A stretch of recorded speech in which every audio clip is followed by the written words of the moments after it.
อันยืดเยื้อยาวนานและวิลาอาจฐานของประชาชนลาวได้บังคับให้จักรพรรดิและลูกแหล่งตีนมือของพวกมันต้องยอมเซ็นสัญญาเซแนลปี1954และสัญญาเวียงจันทร์ปี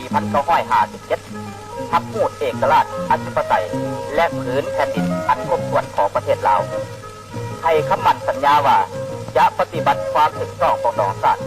ทับมูดกำลังปฏิบัติลาวเพื่อปฏิบัติบรรดาข้อสัญญาที่ได้เซ็นกันอย่างเข้มงวดภาคส่วนหนึ่งของบรรดากำลังประเทศลาวได้มาเต้าโฮมอยู่ทงไหกินแต่ฝ่ายกงกันข้ามบ่จริงใจปฏิบัติตามสัญญาที่ได้เซ็นกันซ้ำบนพวกเขาได้ข้อหาวิธีเพื่อดับศูนย์กำลังปฏิบัติใช้วิธีด้านการทหารก็ได้แล้วพวกเขาก็ได้หันมาบ้างด้วยวิธีการซื้อจ้างเจาะบ่อยเลกลอันโหดเหี้ยมของพวกเขานั้นศูนย์กลางพรรคประชาชนปฏิบัติลาวได้รับรู้แจ้งแล้วและได้มีคำสั่งให้บรรดากรมกองว่าพวกเขาเข้าไปที่นั่นเพื่อมีเงื่อนไขปฏิบัติตามความมุ่งมา่ปรารถนาของประชาชนคือความถูกต้องของดองชาติบ่แม่นเพื่อให้กำลังของพวกเขาถูกบั่นทอนลงบรรดาสหายมานี่เพื่อเหตุการณ์ปฏิบัติบรรดาสหายเปรียบเหมือนแนวพันธุ์ปลูกที่ดีวานลงบอนใดก็แตกดอกออกจาวให้ได้รับผลผลิตเป็นจำนวนหลวงหลายและทวีคูณขึ้นเป็นหมื่นๆแสนๆต่อไปคำสั่งสอนของผู้นำบาเดียวนั้นนักพบประเทศลาวแต่ละคนได้จดจำเอาอย่างเป็นเดือนพวกเงาเรื่องนี้พวกเขาได้จริงใส่ประวัติศาสตร์ที่มีจริงในกระบวนการต่อสู้ที่ได้รับแสชนะของกำลังปฏิบัติลาว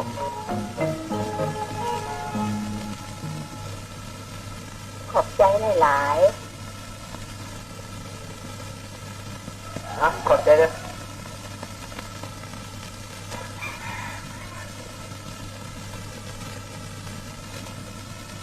ผู้ชาติเราต้องอาถรรพ์ต่อสู้ยืนนานผู้เอาดินแดนคืนเสียงฮ้องของพวกเรามาโฮมกันเข้าสมาคมอิสระเอาละบัดนี้พวกเรามาร้องเพลงหมู่กันเนาะบัดนี้เนาะ1 2 3ผู้ชาติเราต้องอาถรรพ์ต่อสู้ยืนนานผู้เอาดินแดนคืนเสียงฮ้องของพวกเรามาโฮมกันเข้าสมาคมอิสระรัฐบาลต่อต้านเป็นผู้นำพารัฐบาลต่อต้านเป็นผู้นำพาเอาไว้ชนะและอยู่ในกำมือเอาไว้ชนะและอยู่ในกำมือเดี๋ยวไม่นานแล้วนะ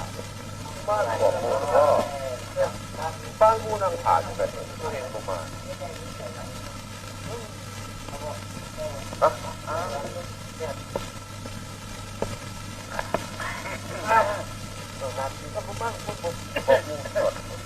เชิญได้รถค่ะผู้ชาย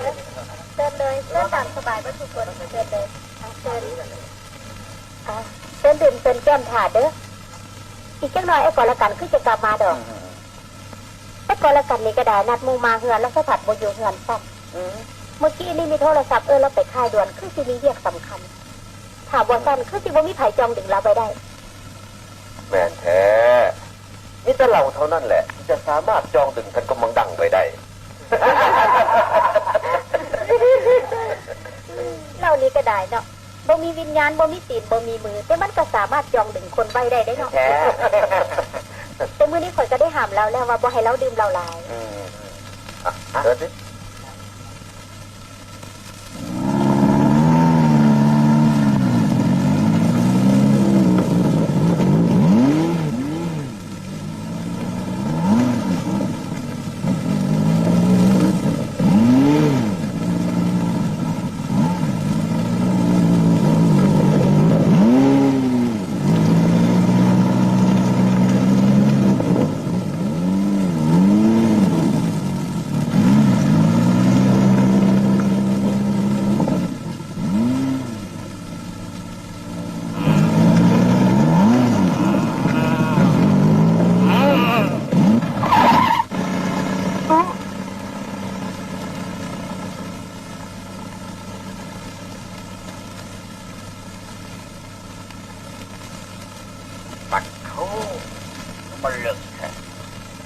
เราไปเมืองไกลหัวขัน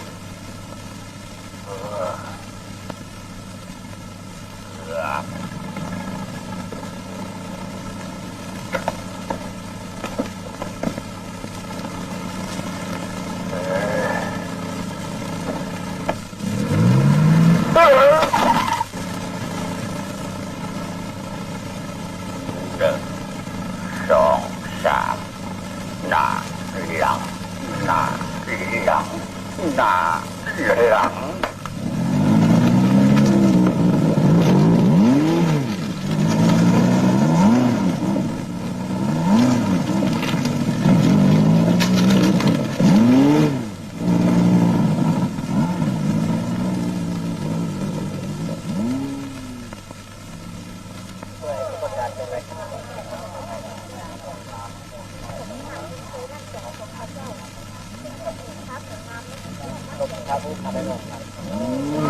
มวนลงไปเดี๋ยวมาช่วยช่วยไปช่วยวนกว่าไป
พวกทานมื่นหูมื่นตา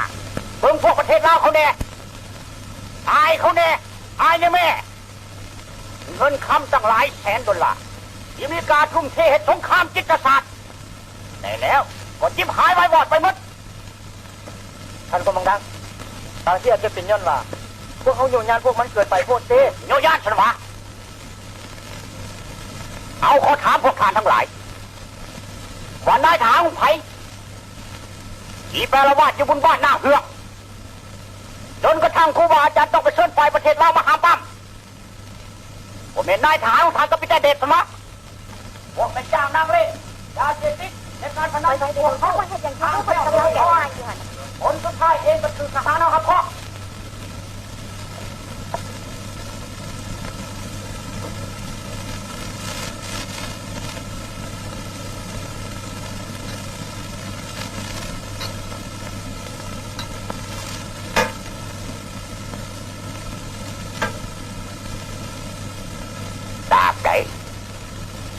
ที่กองพันประเทศลาวยังอยู่เวลานั้นประชาชนและทหารจะต้องแล่นไปน้ำก้นเขาหมดนั่นแหละอันตรายท่านกองดังเขาเลยท่านนี้แผนการขึ้นอะไรฟังเขาเลยมาโลดทหารของพวกเขาน้อยนะเตรียมพร้อมเสมอที่จะประจันบานกับพวกมันบ่ดอกเดี๋ยวนี้เขายังบ่ทันต้องการกระสุนจากพวกทานเถื่อนหรอกทานห้อยเอกหรือเปล่าเอ้ยปัจจุบันนี้ต้องใส่มาตรการที่คล่องแคล่วที่สุดกับพวกมัน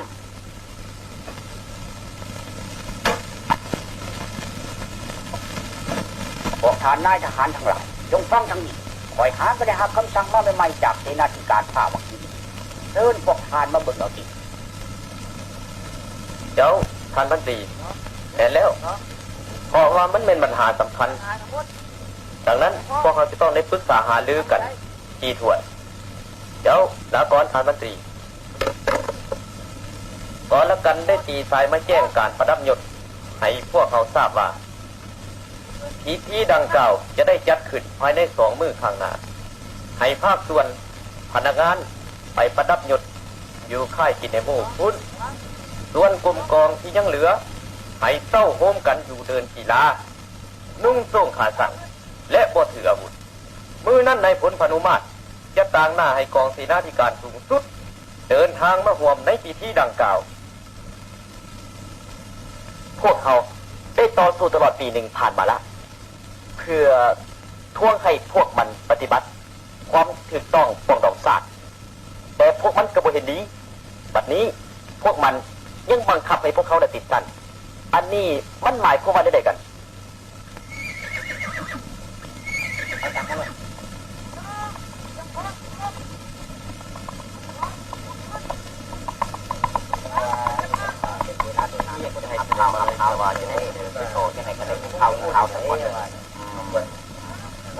เอาต้องพูดอ๋อเราตานี่ยังบ่หันล้านขอบใจนี่ข่าวมาจากพื้นฐานทางเวียงจันทร์เลยเมื่อรับการประดับยศพวกมันจะระดมกองพันที่10กองพันที่25และภาคส่วนใหญ่ของกองพันที่21เพื่อเข้าร่วมในพิธีพร้อมกับประกอบอาวุธครบสุดและนอกจากนั้นมันยังได้สั่งห้ามการสัญจรไปมาอีกและก็สั่ง1กองห้อยมาคมขู่ต่อหน้าค่ายของพวกสหายนำนะฮะตีมันต้องต่อสู้มันด้วยกำลังอาวุธดีแล้วให้ตีนำพวกเขาต้องไปเวียงจันทร์เพื่อไปขอความเห็นจากทานผู้นำสหายที่หักแพงพวกเขาบริยานในการเห็นซึกกับพวกมันแต่ว่าเป็นเวลาใดและจะเปิดบรรลบยามใดเพื่อมีผลในใจการปฏิบัติเขาถ้าพวกเขาหากทำเอาการประดับยศพวกเขาก็จะถือตัดแยกกำลัง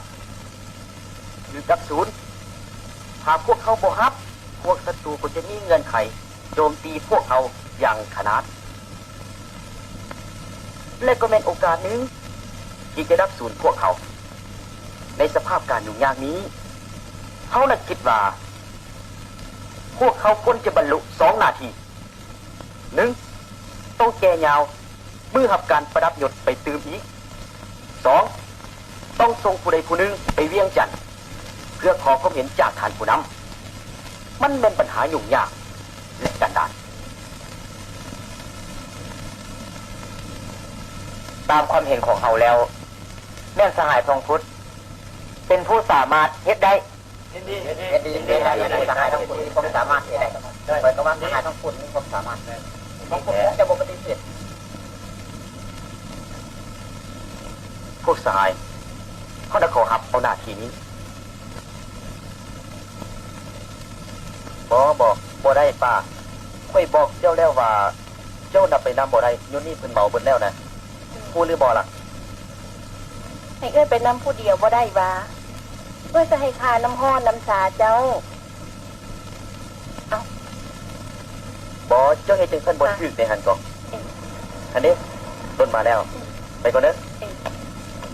คิดพูดเนาะ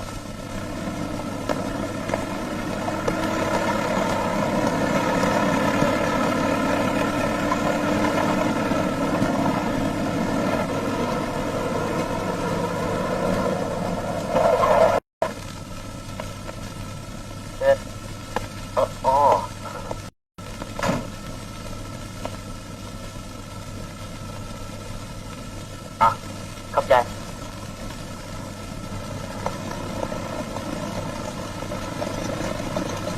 สบายลาก่อน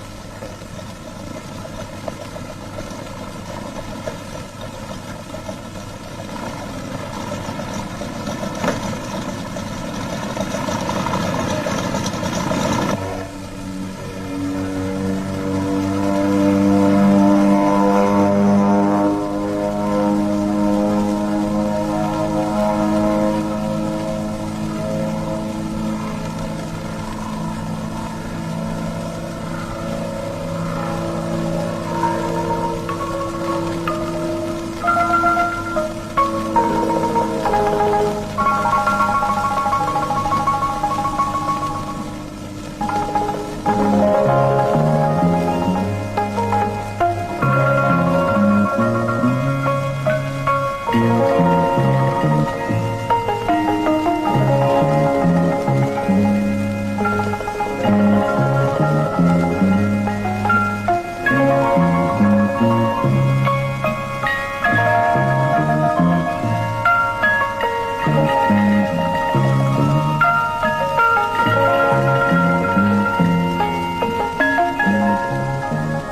ถึงกันแล้ว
สถานการณ์ในตัวเมืองปัจจุบันก็เป็นเช่นนี้ต้องต่อสู้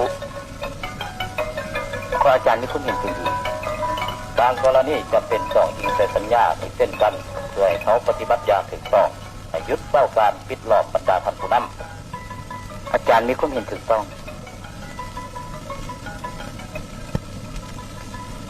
อาจารย์นี่ออกมาหาก็ได้ขอลาก่อนไปดี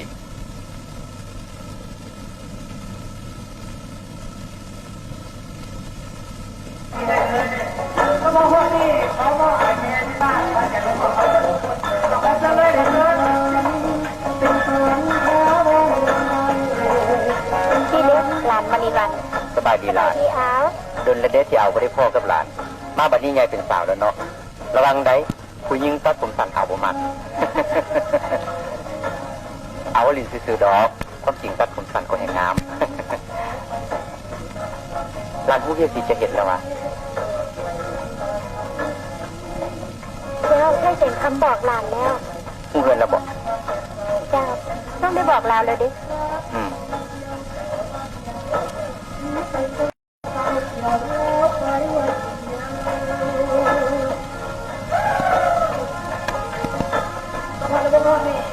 หลานต้องส่งวิธีเข้าไปในเงื่อนหลังนั้นแล้วไปพบกับลุงคนนี้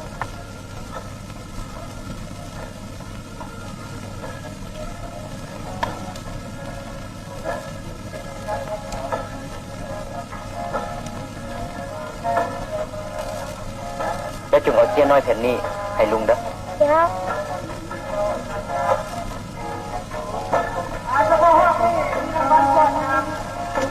แล้วหลานรอถาคำตอบจากเพื่อนเด้อถ้ามีอย่างเกิดขึ้นให้หลานจุดเจี้ยนอีกทีแล้วหลานเจ๊ได้หรือบอล่ะได้เราจะไปศึกษากันเลย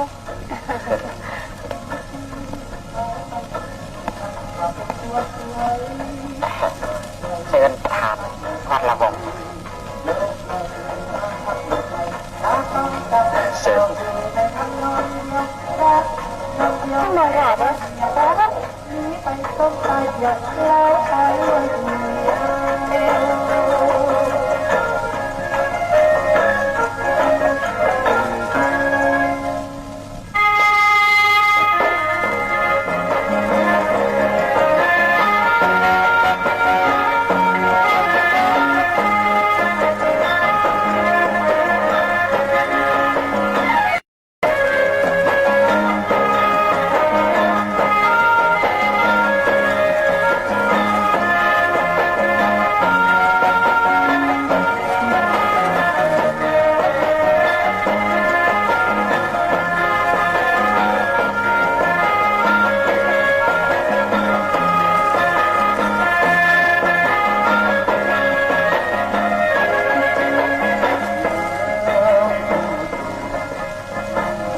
บ่ว่าหลานมณีวันจะเฮ็ดได้ ไม่รับประกันได้ น้องแน่ใจบ่ว่าจะบ่ถึงติดตาม ให้เชื่อน้องดีกว่าให้สัญญาได้บ่ว่าจะไปเล่าเรื่องนี้สู่น้องฟังโรงเรียน รับประกันก็แล้วกัน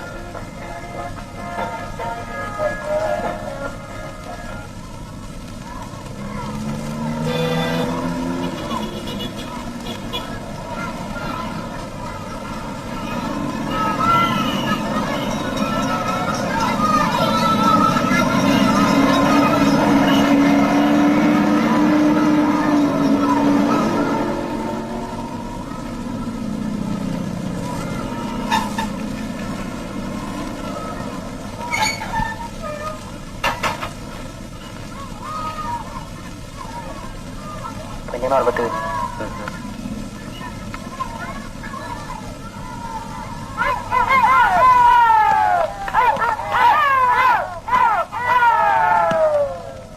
ฟังเด้อบักลืมไป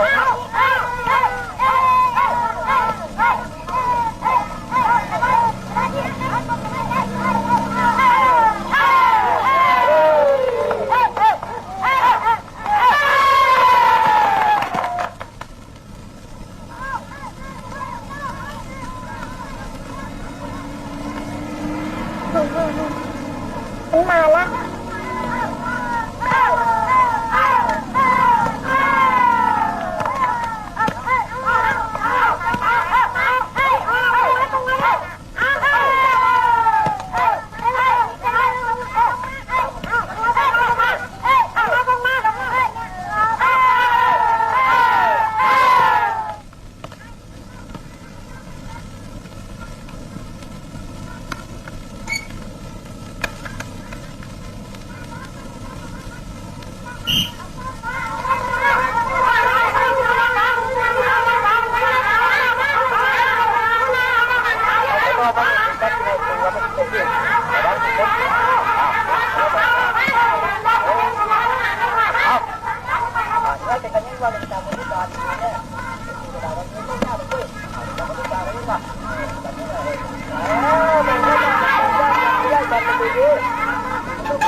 น้อย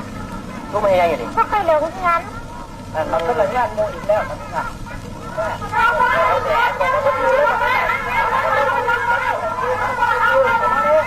ปฏิบัติตามมติของศูนย์กลางพรรคและคำสั่งของผู้นำติดเดียวรักษากำลังเคลื่อนสู่เขตที่มันเบื้องตะวันออกยิงใจสายผู้หลวงเพื่อสู่หบหลานเก่งหลายมูหลานก็เก่ง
ดีพวกเขาหวังว่านับแต่เมื่ออื่นนี้เป็นต้นไปพวกเขาจะเป็นกองทัพแห่งชาติอันหนึ่งอันเดียวกันพวกท่านนายทหารฝ่ายประเทศลาวยังมีความเห็นอย่างบ่พวกข้าพเจ้ามีความเห็นแล้วว่าโยกันจัดพิธีเลื่อนสั้นเสียก่อนแต่อย่างไปยังจะไปยังสิพวกข้าพเจ้าได้เขียนหนังสือเสนอโดยละเอียดแล้วเชิญทานผู้ต่างหน้าเสนาธิการสูงสุดจงทำเอาด้วยการประดับยศแม้นมีพระราชโองการ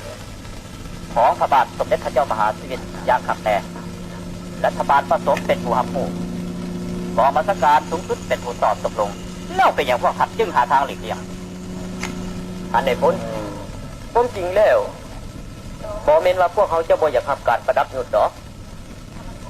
พวกเขาเพียงแต่จะเสนอให้มีการดำเนินการปฏิบัติในข้อสัญญาทั้งสองฝ่ายให้ถูกต้องกันเท่านั้นทานธรรมสินทานเองคือชิหูดีแล้วอ่ะอยู่ในทงไหหินแห่งนี้กำลังทัพรัฐบาล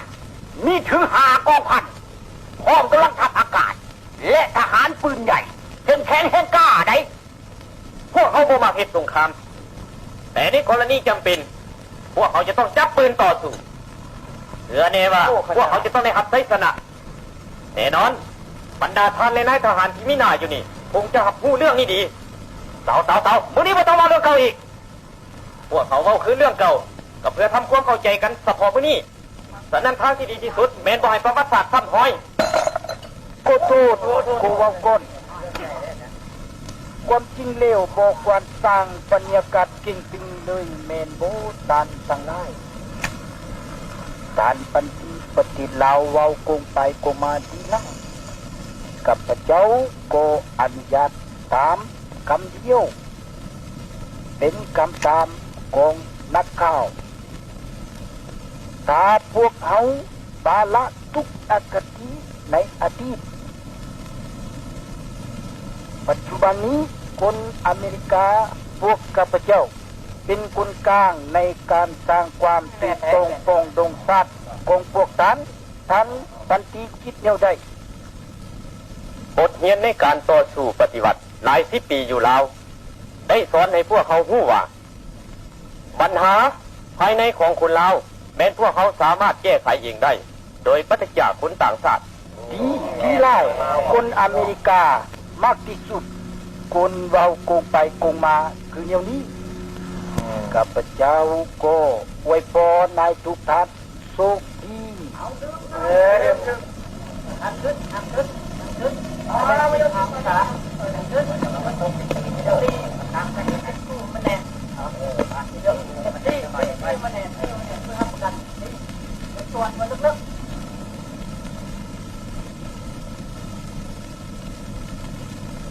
เพราะงั้นครับพี่แต้นพวกเขาได้จับเล็กน้อยบักหนึ่งคือจิเมนไฟประเทศลาวลงมาสอดแนมที่ตั้งปืนใหญ่ของพวกเขา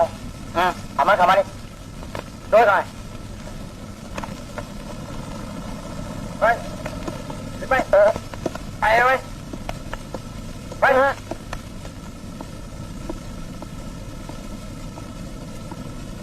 เอาหน่อยมึงสืบได้ข่าวอย่างไรบอสถอยมาลอยยิงนกซื่อตัวกูกันนี่เด้นกที่คอยยิงได้ตอนมันกำลังบินไปหันต้านกับเสือ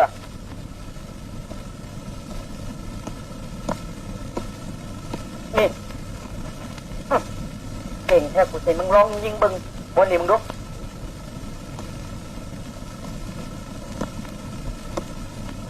ทานถ้าคอยยิงชื่อเด้แล้วทานจะปล่อยคอยบอกตกลงยิง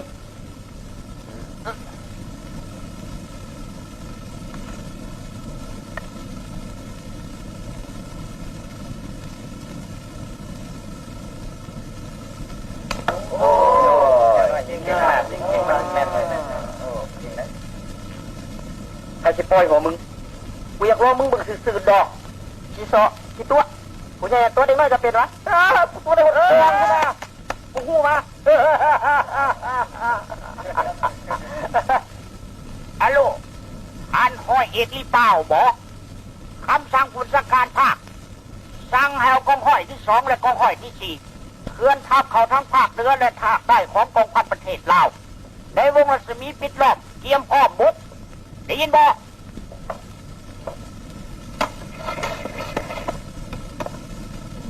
อาโล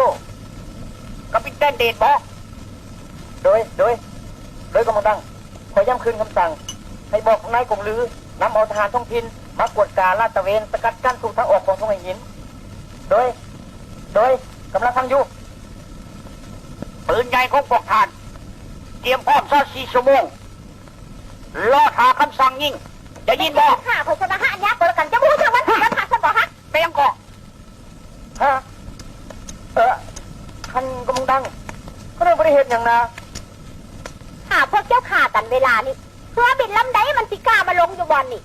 และยาเป็นของข่อยมันสิบ่ข้างตายอยู่พ้นสวรรค์นี่บ่ฮะ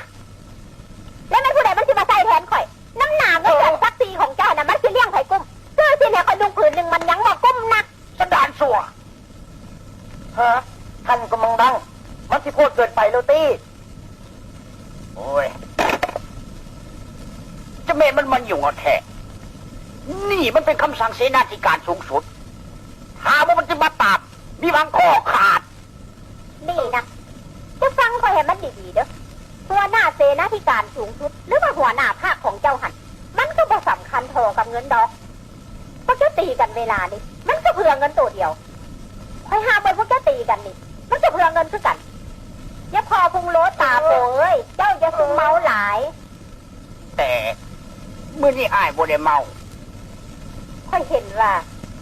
เวลาเจ้าเมาเหล่าเจ้ายังมีสติปัญญาดีกว่าเวลาเจ้าบ่เมาซะอีกเรื่องพอเจ้าสิตีกันไพ่สิแพ้หรือไพ่สิชนะกระสร้างหัวมันค่อยนะบ่สนถ้าแน่ว่าย้อนยาฟินของค่อยไปปลอดภัยเท่านั้นก็เป็นพอเข้าใจบ่ล่ะฮะค่อยห้ามไว้พวกเจ้าตีกันเวลานี้เด็ดขาดบ่อยเฮ็ดเสือกจนกว่าย้อนยาฟินค่อยสิไปปลอดภัยดูให้มันดีโดยยังแม่โอ้น้อยมึงหัวยัง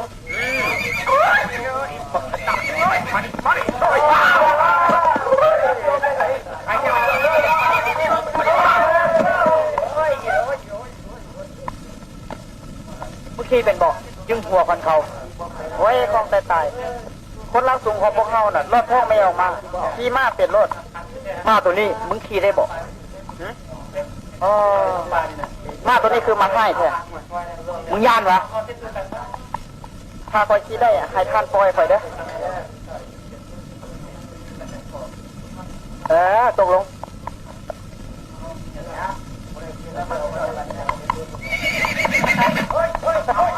ว่ามันขี่บ่ได้ดอกเบิ่งแม่มันขี่ได้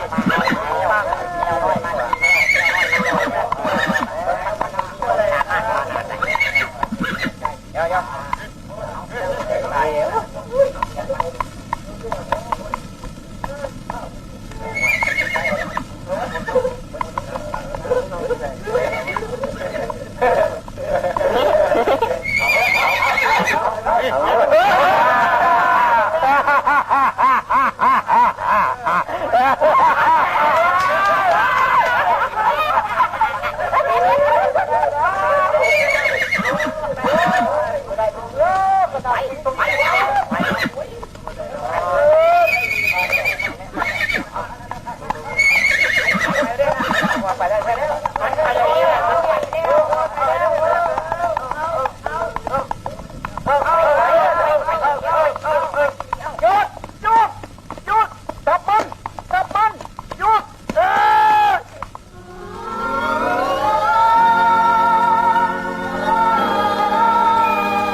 แล้วแถวสามเด้อแถวสามบริการเตรียมพร้อมทั้งหมดให้แบ่งแยกกำลังวันหนึ่งให้ไปทางซ้ายวันหนึ่งไปทางขวาแล้วเบิ่งทำจุดๆไปเร็วๆไปแยกกำลังเว้ยไปพ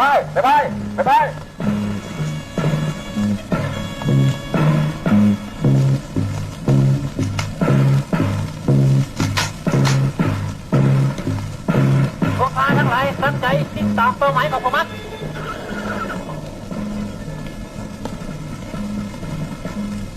ทำงานก่อนละกันเข้าพบทานทำมันเองเดินทางชั้นสี่เข้ามาได้แล้วเขาที่ไปกวดกาทางแนวหน้าให้บรรดาทหารทับเอาตามจิตใจที่ได้โอลมกันเมื่อกี้นี้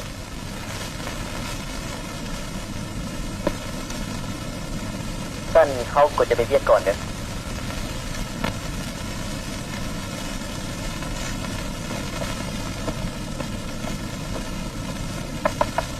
เดินทางเข้ามาได้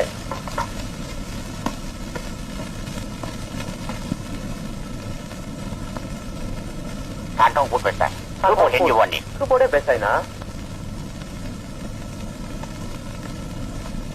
โอเวนตี้ได้ยินข่าวว่าเราไปเวียงจันทร์วะ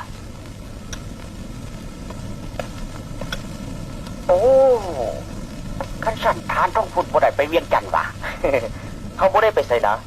วันฉีดเขาเคยไปพ้นสวรรค์แล้วก็กลับมาทำมีเวียกอย่างบ่ทานพันเอกสังทองให้พวกเขามาแจ้งการให้พวกทานเป็นขั้งสุดท้ายวะถ้าพวกทานดื้อด้านบ่ยอมรับอาการประดับยศทางกองบัญชาการสูงสุดจะใส่มาตรการคำสั่งใหม่ เสนางเสนเมื่อเวลานั้นเขาย่านพวกทานจะเสียใจ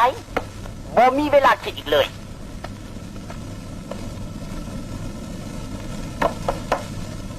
เรื่องทานดื่มน้ำพอดีพวกเขาคิดว่าจะไปหาทาน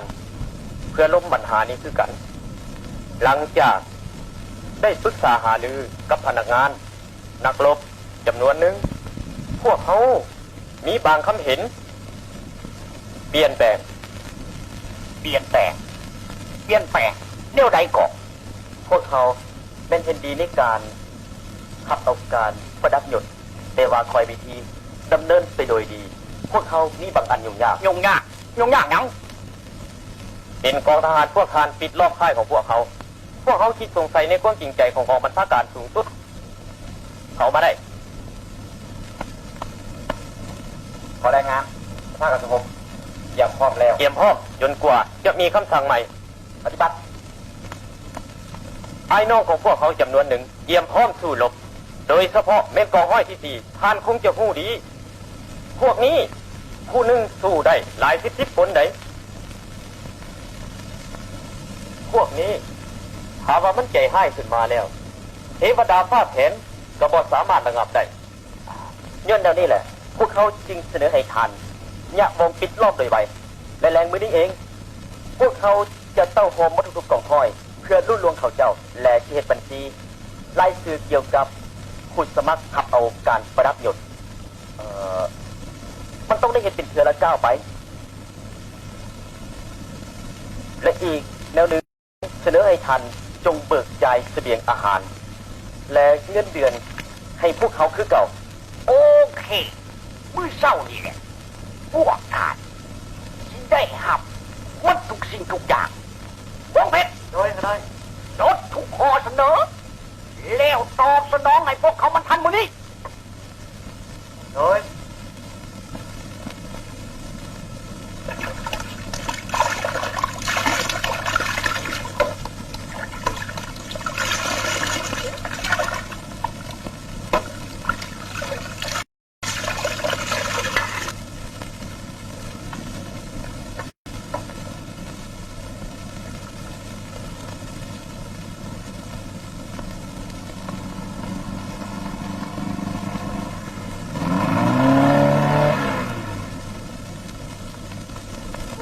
โอ้ยมาตายน้องเห็ดซะแล้วยังออกลูกใหม่ๆได้แล้ว ยังบ่มีแรงเถื่อมื้อนี้เอื้อใครหลายแล้วเด้น้องก็มีเวียกตั้งหลาย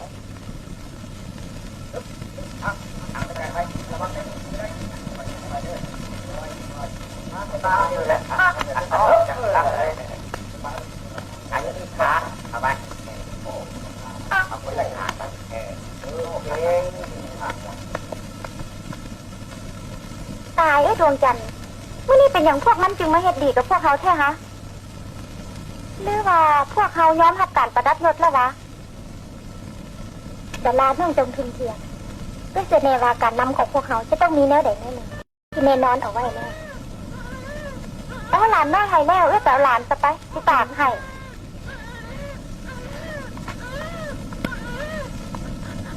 โอ้ลูกอย่าให้นะโอ้อย่าให้เลยโอ้อย่าให้เป็นหญิงของเราลูก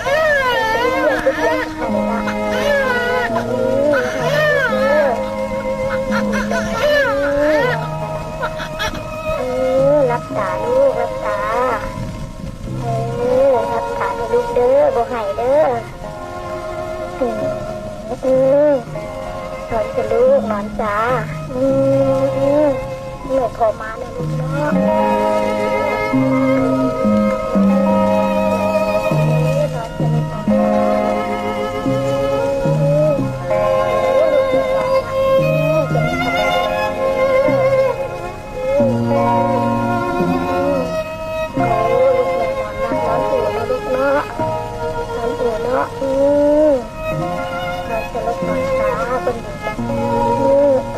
นอนจ้ะ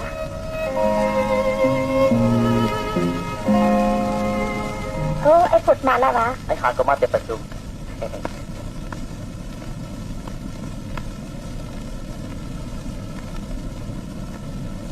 ไอ้ฝุดไอ้เบิ่งไหมดังมันคือไอ้บุพิษไอ้หันสั้นดาวาโอ้ลูกเอ้ยถ้าดังลูกหักคมคือแม่ลูกแห่งสีงาม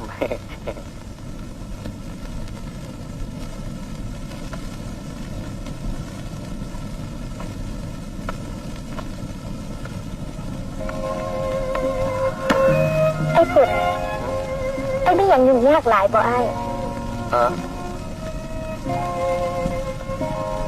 พวกศัตรูนี่การเป็นแปลงเล่ดีนั่นพวกเขาพวกครอบครัวส่วนหลายเน้นเป็นห่วงเป็นใยแล้วมีความคัดของหลายนะไอ้สั้นน้องเด็กต้องมีความสนใจอย่าง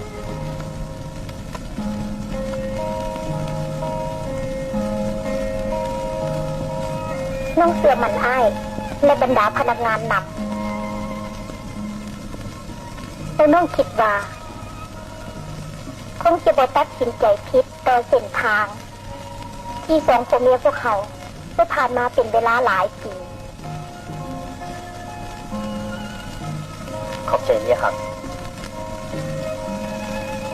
เงื่อนพวกเขาได้เห็นดีต่อพวกเขาการประดับยศทันแล้ว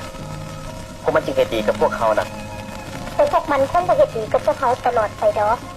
เป็นแท้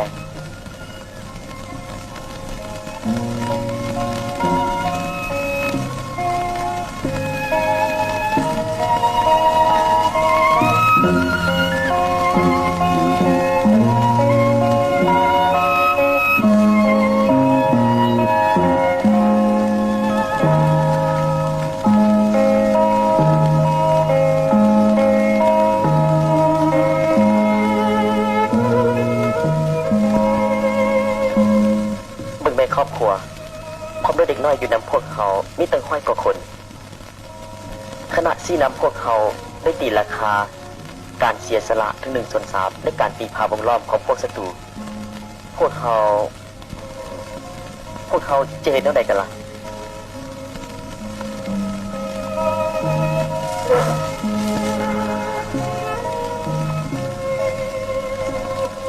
เส้นครอบครัวพวกเขาผู้หนึ่งอยู่ผู้หนึ่งไปมันจะเป็นหมอไอ้ขุดเป็นยังจึงว่าผู้หนึ่งไปและผู้หนึ่งอยู่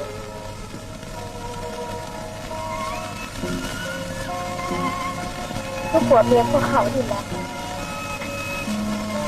อยู่ก็ต้องอยู่น้ำกันตายก็ต้องตายน้ำกันแล้วก็พ พวกน้องและบรรดาพนักงานพวกข้าเจ้าก็คือกันกับผัวเมียพวกเขานี่แหละเมียสุดที่หักของอายน้องคือนักรบที่แท้จริงของอาย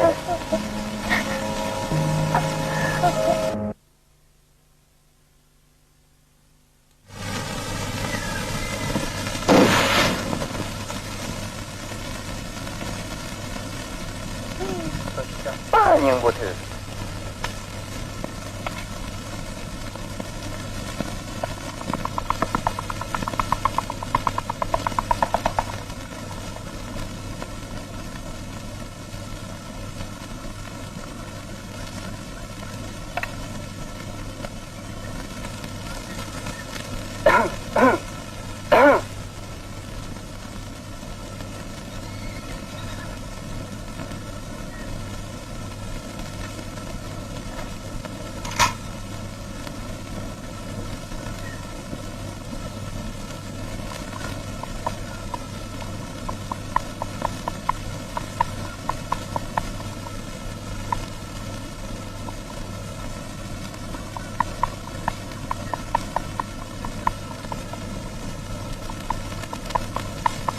nhớ trong này conสบายดีในกองลือnhớ trongจ้ะสบายดีท่าน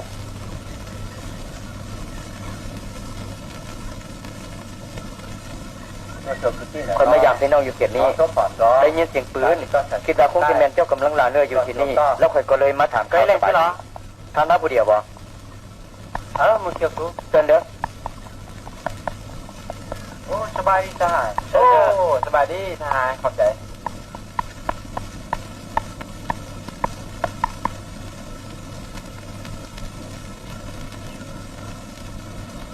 ครับ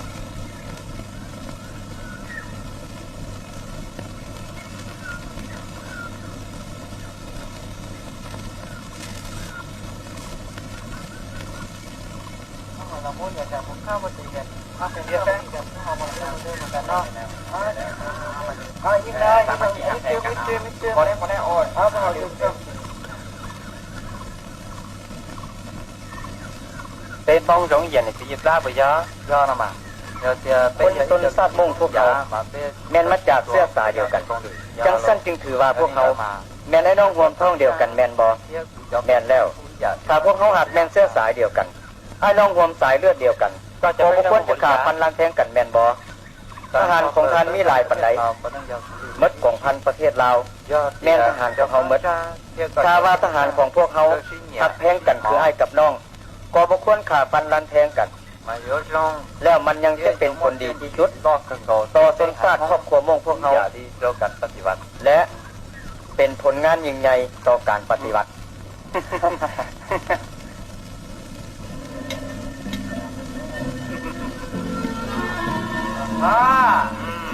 นี่เมียพันธุ์มาทำด้วยเสพเลยได้ทำขนาดนั้นอันเป็นทานชุลเล่นอย่างนี้ค่ะประธานก็ตอนไหนเอ้าคิดคอยอ้อยเลยแม่พวกข้าทั้งหลายฟังข้าพระเจ้าบอกก่อนขอรายงานท่านโกลเดชเมื่อคืนนี้มีพวกประเทศลาว50 กว่าคนย่อมเอาอาการประดับยศตื้มดีหลายจะได้สถานการณ์เดียวนี้โอ้พวกมันดีใจหลายพากันฟ้อนระบงอย่างหมดซึ้งดีใจหลายเนาะดีหลายเอาพวกเขามาดื่มเพื่อฉลองชัยชนะของพวกเขา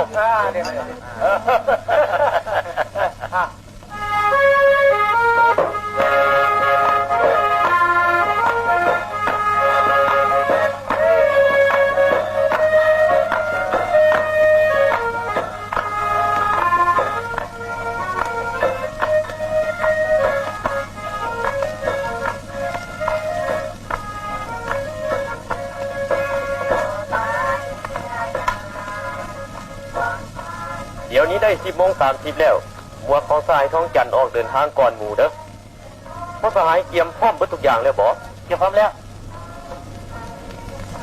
เวลา6 โมงเช้าของมื้ออื่นต้องให้มีเสียงระเบิดแตกอยู่ขวาเสียงขวางปฏิบัติ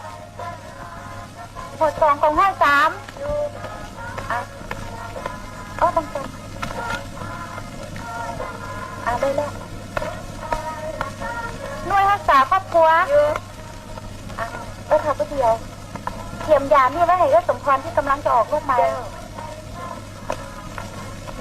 เมื่อต่อไป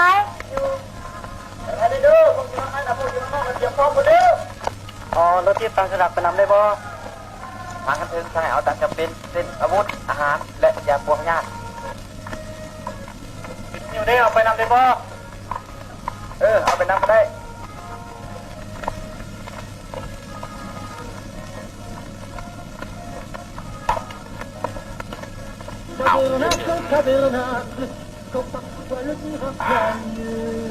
มืออื่นนี่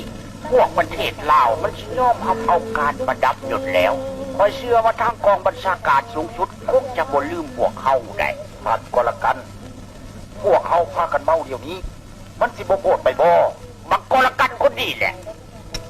กำมันไว้อยู่ในกำมือพวกแห้งแล้วนะพวกมันมีอยู่2 ทางเลือกเท่านั้นถ้าบ่ยอมเอาการประดับยศก็แม่นคือกวดล่างให้มันบ่มีทางพวกมันมีทางออกทางเดียวเท่านั้นคือถือกวดล่างให้หมด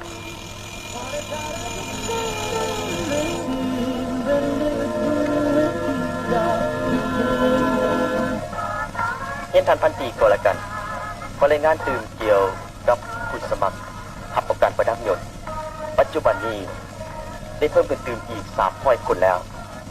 หมายก็ว่าคืนนี้เห็นดีเกือบหมด เจ้าอวยพรให้ชัยชนะพวกเขานอนรับฝันดี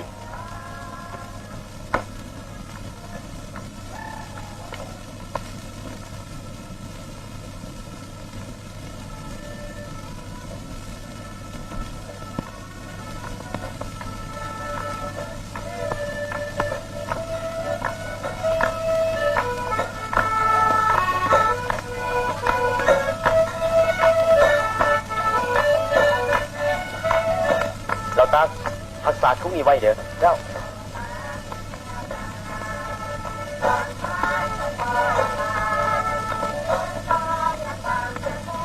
บรรดาสหายที่หักแพงทั้งหลายอีกบนใดนาทีพวกเขาก็จะออกเดินทางจากที่นี่แล้วก่อนพวกเขาจะออกเดินทางเขาขอตั้งหน้าให้คณะหักและกองบรรชากองพันขอแจ้งให้ทราบว่าพวกเขาได้เข้ามาบนนี้ด้วยความสมัครใจและตามสัญญาที่ได้เซ็นกันแต่พวกศัตรูพยายามจะให้พวกเขายอมจำนนภายใต้แสงสว่างของศูนย์กลางหักและคำสั่งสอนของบรรดาสหายผู้นำพวกเขาบ่มีเส้นทางได้เลือกนอกจากต่อสู้เพื่อบรรลุเป้าหมายขั้นสุดท้ายทุกคนเริ่มออกเดินทางได้แล้วกองร้อยที่4ใครทางออกก่อนแล้วมุ่งหน้าไปทางเมืองภูรับถ้ำต่อไปแม่นกองร้อยที่3หลังจากนั้นแม่นเสนาธิการกองพันแล้วแม่นภาคส่วนครอบครัวหลังจากพักส่วนครอบครัวไปแล้วแม่นกองห้อยปืนใหญ่และกองห้อยที่5ไปปิดท้ายหมู่บรรดาพักส่วนมีหน้าที่สู้รบให้ศึกต่อม้วนซื่นห้องรำทำเพลงแล้วออกจากค่ายในตอนเที่ยงคืนหมดทุกคนเขาแจงแล้วบอกเริ่มออกเดินทางได้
Absolutely.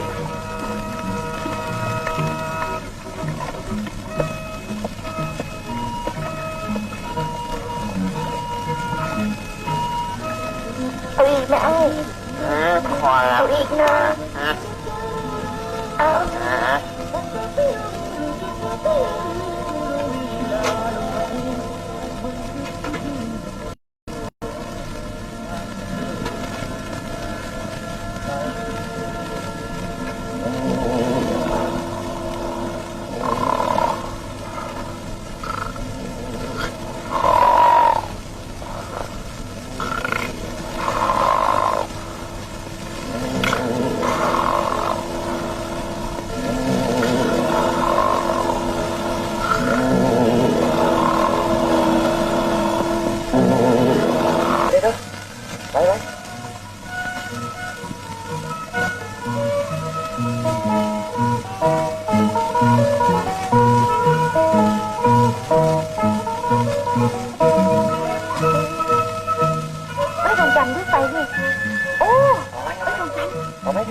เลยทำพี่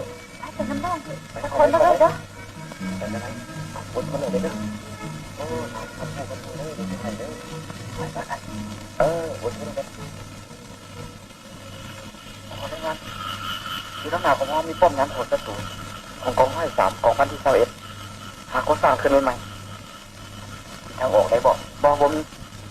ทางซ้ายมีบอกหิตมและมีขนมนี่คนท่าเดียวขึ้นไปทั้งครัวแต่นี่ทหารของนี่เป่าเฝ้าย่ำอยู่บนหันเอาละขึ้นไปอาบปากมันรถครับ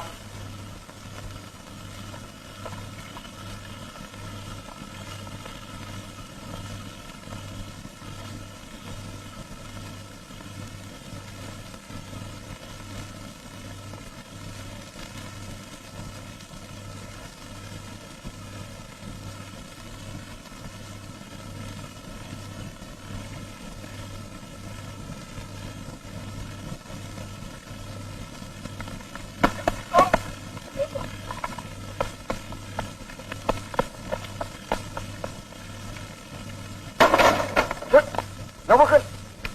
มาเลย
หัวลายใจหัวลายใจหากหัวลายหักถ้าคุณงามอ่อนนอนน้ำลึงเนี้ย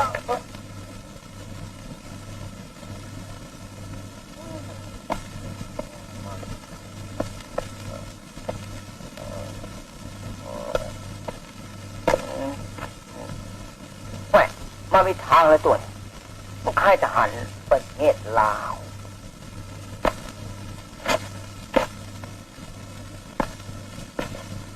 ต้องทำยับเตี้ยมุขามลังกูให้เด็ดเลยพ่อมึงเป็นทหารประเทศลาวจริงแต่ต่อไปมึงถือประดับหยดและเป็นลูกน้องเขา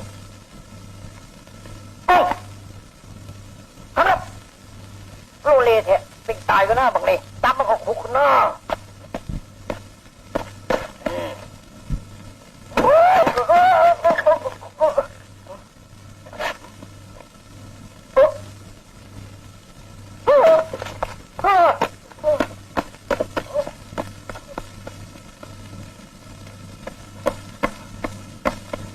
ท่านโกรกันอยู่ไหน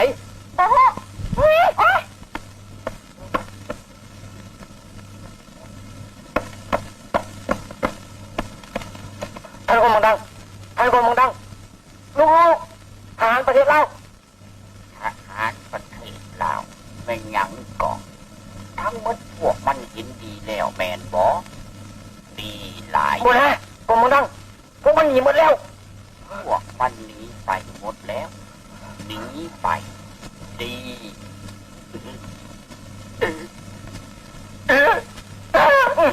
ไปยังก่อพวกมันหนีหมดแล้วพวกมันหนีไปหมดแล้ววะลุกไปลุกพวกทุกคนลุกกันเดี๋ยวไปยี่เลือดทำไมลุกกันเดี๋ยวไปลุกไม่ยังไงไอ้ลุกไม่ยังไงจะขึ้นที่ห้องเจ้าไม่เรื่องยังก็ไอ้มาลุกไปลุกบอกให้ลุกเดี๋ยวนี้ลุกกับเต้นรีบเอาจะไปกันลุกไปลุกกันเดี๋ยวไปเลยบอกให้ลุกพวกทุกคนลุกไปเลยนอนให้ยังกันพากันลุกไปลุก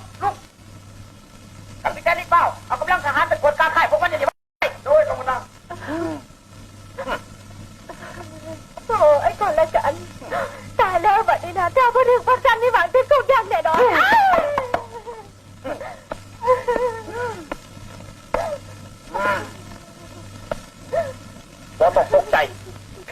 เดียวเท่านั้น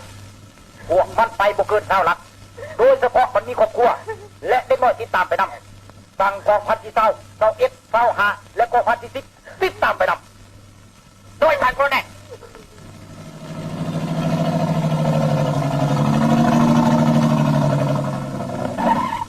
ไปเฮ้ยลงไปออกมาเลยไปเข้าออกไป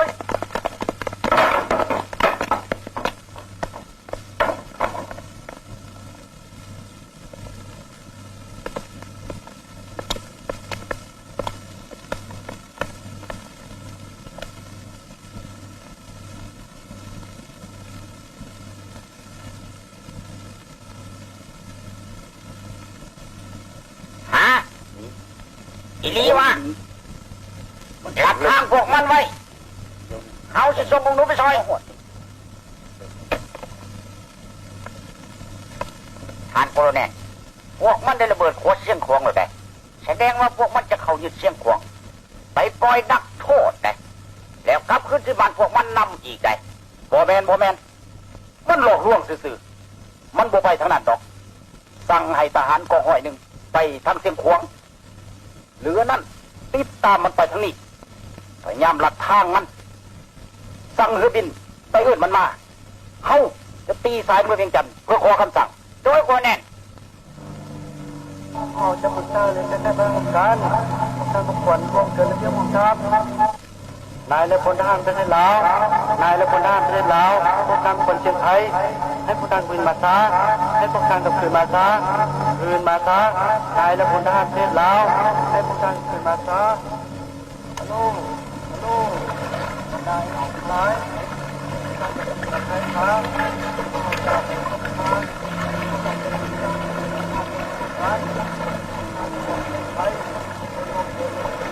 บหมอดปืนหมอดไฟอย่าให้เห็นควันเด้อ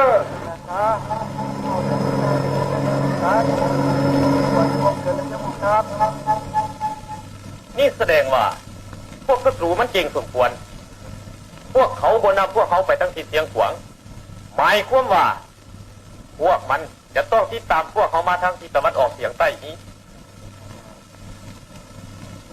เวลาพวกเขาข้ามทางใหญ่นี้บางที่อาจจะปะทะกับศัตรูก็ได้เขาเชื่อมั่นว่าเส้นทางเดินของพวกเขาเป็นยุ่งยากและกันดารที่สุดซึ่งศัตรูบ่อาจสามารถติดตามเขาได้เกี่ยวกับทิศทางการเคลื่อนทัพของพวกเขานี้เขาขอเสนอให้ปิดลับสั่วข่าวก่อนพวกนายหมวดนายหมู่ก็บ่เฝ้าให้หูคือกัน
คือเป็นยายด้วยเด้อ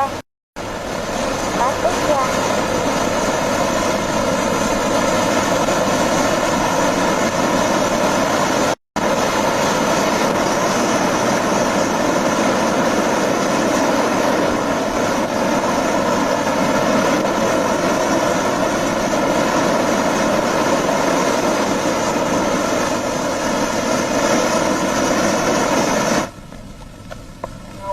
อ่างให้เงาเอิ้นจงอ่างทราบแล้วเพี้ยนให้เงาเอิ้นจงอ่างทราบแล้วเพี้ยนพันดับแดงฮัลโหลฉันกำลังดังบอสเลยมาเลยเอารายงานมาเลยเดี๋ยวนี้เขากำลังเอาทหารติดตามพวกมันอยู่ถึงมุ่งซึ่งว่าหุ่นท่ามกันดานหลายเพราะว่าเดี๋ยวนี้ก็ยังไม่เห็นมีที่เรียกอย่างเลยว่าจะพบพวกมันเลยมาเลยเลยมาเลยกำลังดังทราบแล้วเพี้ยน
เขาสิพายน้องไปก่อนอะไรไปเด้อยันศัตรูนำมาถึงไปเดี๋ยวลูกนี้เอาจดหมายนี้ไปส่งในคนพนุมาและบอกนายพวกสูเดบาหากพวกสูยิงด้วยด้านกดเก่งพวกสูจะต้องถือเย็บแสบคือแนวนี้เข้าใจหรือบ่ล่ะ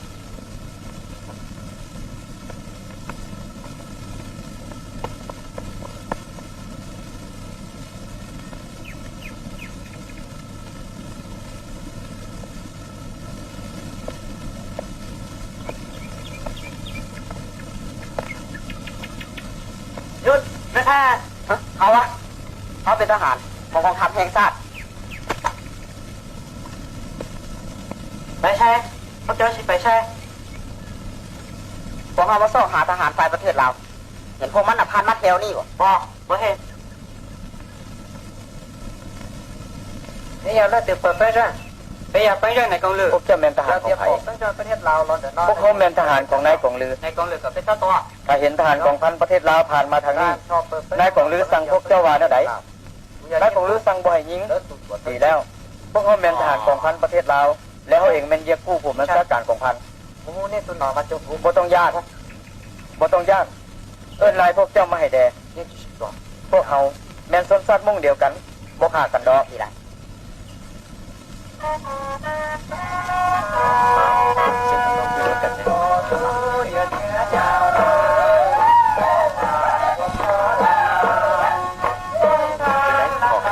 ือบ่ล่ะเขาอีกนี่บอกเขาอีกนะ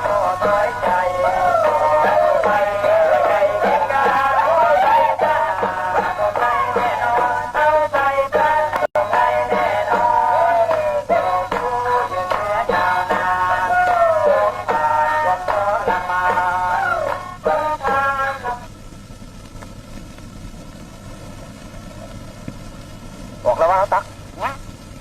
จะได้ไปซื้อเจ้าน่ะขับขักบ่ได้ยินขักบ่มันแจ้งบ่มันปิดขึ้นอีกให้มันแจ้งเอาวันนี้เป็นยังไงซ้ำขักบ่ขักแล้วบ่โอ้ยเจ็บนะโอ้ยเจ็บโอ้ยจะละโซอีดีเถอะก็ต้องย่านอย่าห้องหลายสิเมื่อยได้อย่าห้องสิเมื่อยอดเอาเอานอนลงนอนลงอดทนสักหน่อยเด้อเด้อเอาตั้งจิตตั้งใจดีๆแล้วเบงตั้งใจเบงนะเอาตั้งใจ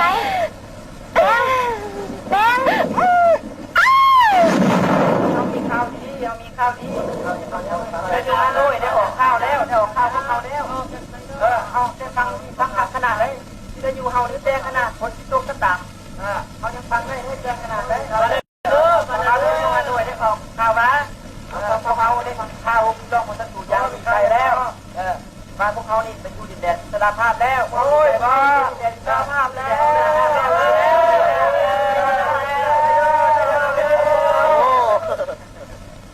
แม่แล้วสหายทั้งหลายวิทยุฮานอยได้ออกข่าวพวกเขาบนทุกคนแล้ว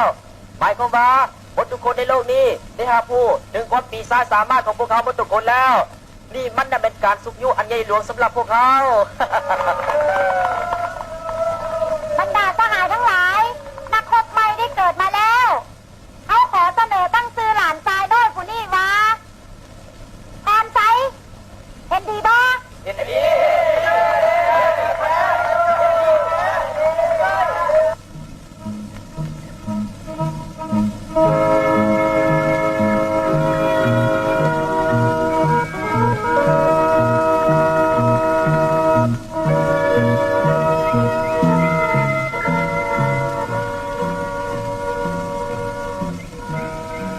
ดารา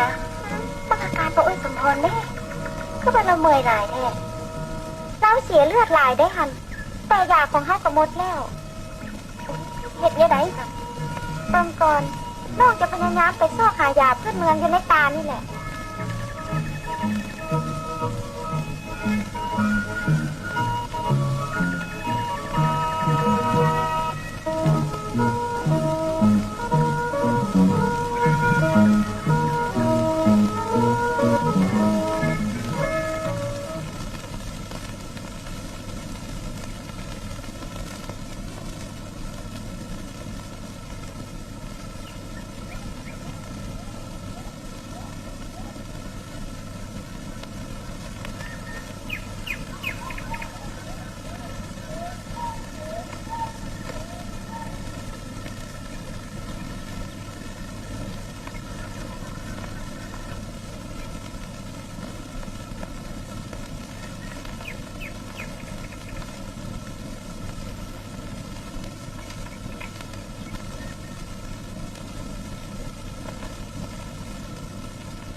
ตาย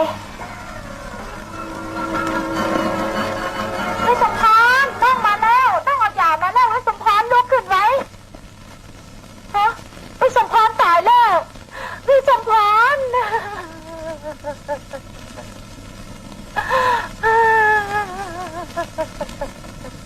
วิสมพรตายแล้วเป็นอย่างว่าถ่ายน้องมาซะก่อนนะสมพรดาราเอ้ยนี่เป็นการเศร้าสลดใหญ่ที่สุดสำหรับพวกเขาแต่พวกเขาต้องผ่านหาอุปสรรคอีกหลายสิ่งหลายอย่างคอยได้จุดอดทนรักษาสุขภาพให้เข้มแข็งพร้อมนี้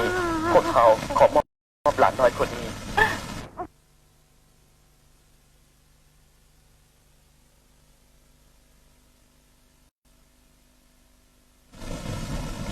พวกท่านได้รายงานขึ้นกว่าราชการว่าคณะประเทศลาวจะได้กับมือพวกท่านและสิรับสนุนพวกมัน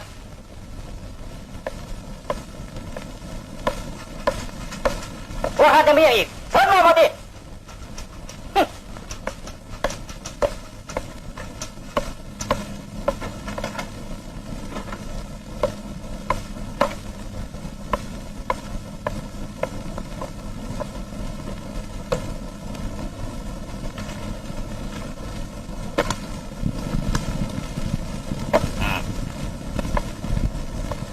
พวกตามตั้งหลาน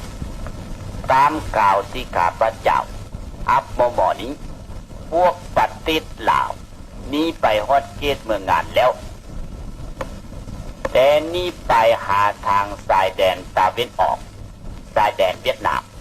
บ่ห่างไกลปกป้านใดข้าพเจ้าเชื่อแน่ว่าพวกนายทหารทั้งหลายคงจะหูจักสภาพการอันหนักหน่วงนี้ได้ดีบัดนี้พวกตานควรจะเหตุแนวใดที่พรระดมกำลังที่มีจับสูนพวกมันบ่ให้นี่หลอดไปได้ตาพวกตานบ่สามารถเหตุเวียกที่ใดสำเร็จมือนี้พวกตานทั้งหลายเป็นมือ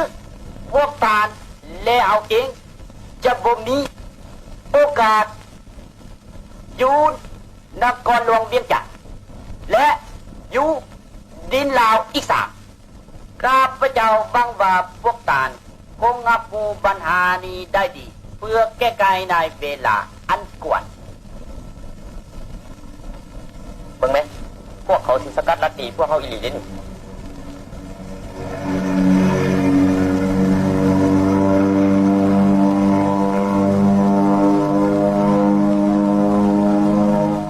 ปะครอบครัวลีไว้อยู่บ่อนปลอดภัยนี่เขาจะนำหนึ่งปองห้อยไปหล่อนตีทางหลังของศัตรูให้สหายธรรมสินไปตีเบื้องหน้าเขาเชื่อแน่ว่าบรรดาสหายเวียดนามอยู่เบื้องนั้นคงติดตามเบิ่งสภาพการของพวกเขาสหายทองพุทธนำเอาหนึ่งหมู่ไปติดต่อพัวพันกับสหายเวียดนามแต่ว่าไปซะมีแต่สหายแล้วนั่นแหละที่จะเฮ็ดหล่อนนาทีนี้พอเขตนั่นเป็นเขตพื้นฐานของสหายตกลงไปเราตักไปกับเขาแล้ว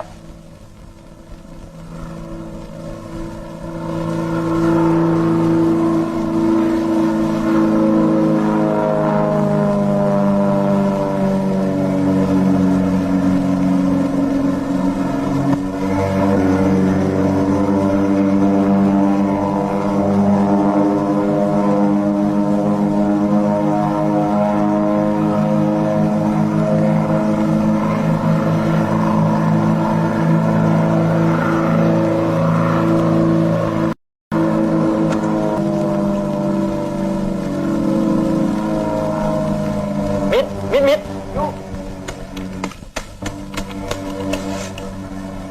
ซุ่มทุกกำลังไฟใส่หัวพวกมันได้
ไอ้น้องประเทศลาวฟังตรงนี้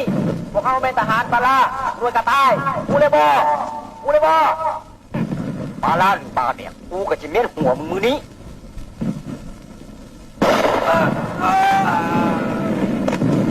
ไอ้น้องทั้งหลายบุกมา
มีจิตใจต่อสู้อันอาถรรพ์ได้ไปถึงจุดหมายที่เขาเจ้าอยากไปถึงเขาเจ้าได้รับการต้อนรับอย่างสนิทสนมและดูดดื่มจากบรรดาเพื่อนที่เคยร่วมคุ้มครองอันเดียวกัน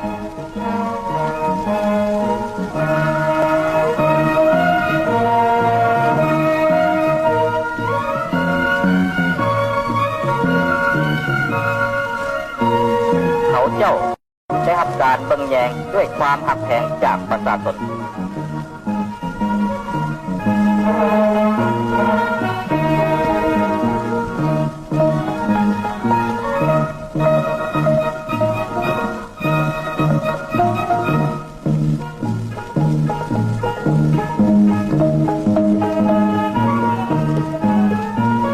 เขาเจ้า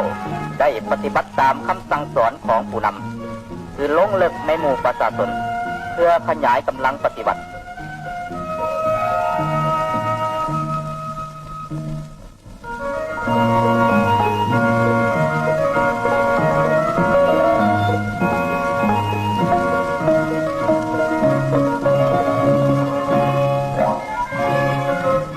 เสียงปืนจากทรงไหได้ดังก้องไปทั่วทุกแห่งหนและได้สร้างประวัติศาสตร์ปั้นใหม่ของบรรดากำลังประกอบอาวุธประชาชนเสียงปืนจากทรงไหได้เป็นสัญญาณแห่งการต่อสู้ในระยะใหม่ที่สมทบการต่อสู้ทางด้านการเมืองกับการต่อสู้ทางด้านอาวุธเสียงปืนจากทรงไหเป็นการปลุกระดมประชาชนบรรดาเผ่าชนทั่วประเทศให้ลุกขึ้นทับม่างบรรดาเล่ห์กลอันโหดเหี้ยมของจักรพรรดิและลูกมือเพื่อญาติเอาศาสนาใหม่ยิ่งใหญ่กว่าเก่าไม่ภารกิจปฏิบัติ